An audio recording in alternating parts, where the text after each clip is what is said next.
Jaa, väga super, väga tubli, aitäh teile.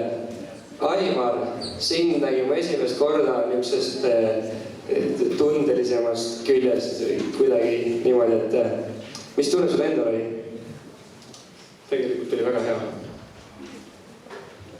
Ja, ma mõtlesingi, et nagu positiivsed olid, aga mingid nagu teistpuust, niisugune hästi lahe või kuidagi niisugune südamesse minev.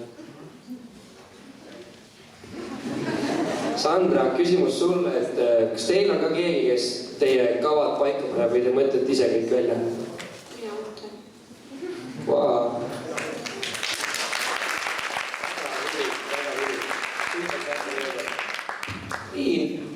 Sandra.